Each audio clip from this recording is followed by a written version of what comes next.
listening to the viewers. All right. Now, Heath, one would naturally think that the whites benefited in some ways from these sanctions. Look, I think the sanctions and what we're standing for is really, is the future. And we're not insensitive to what's gone on in the past, but we're about the future of Zimbabwe and leaving something for future generations and our children. And, we feel strongly that the sanctions are inhibiting the development, the economic development, not only of Zimbabwe, but the region.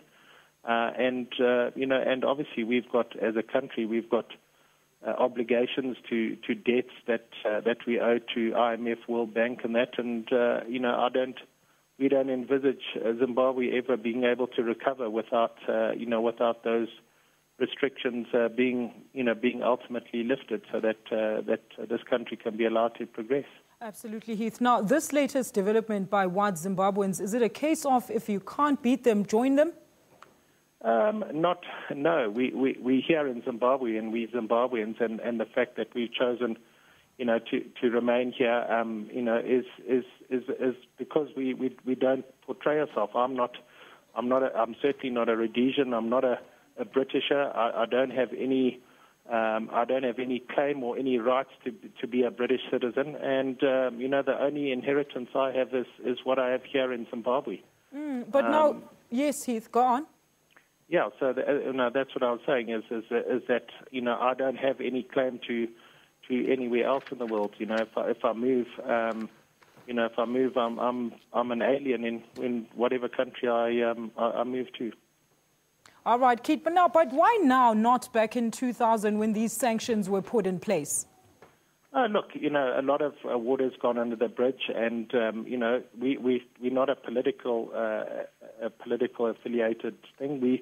We're trying to get a movement together of people, irrespective of their race, color, creed, political affiliation, gender. To mobilize people, not just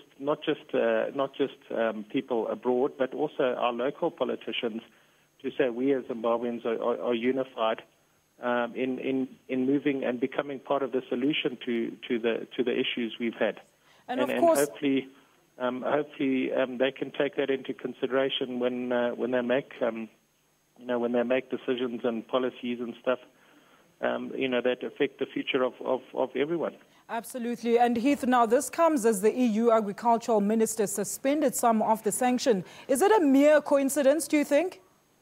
I don't know. And look, I think, that's a good thing. And hopefully, it's something that will help Zimbabwe move forward. And, for me, one of the real issues is the humanitarian crisis we have in Zimbabwe. And hopefully further lifting of sanctions will allow some of those things to be addressed. I mean, if you look at just the number of hospitals and doctors there are per 1,000 people in Zimbabwe, the number of people infected with the HIV/AIDS and the access to drugs and hospitals and hospital beds is really it's shocking, to be honest. And just from a humanitarian outcry, Zimbabwe needs help. And hopefully some of the lifting of sanctions will ease some of those things and allow a little bit more assistance to flow in, not just from the normal means.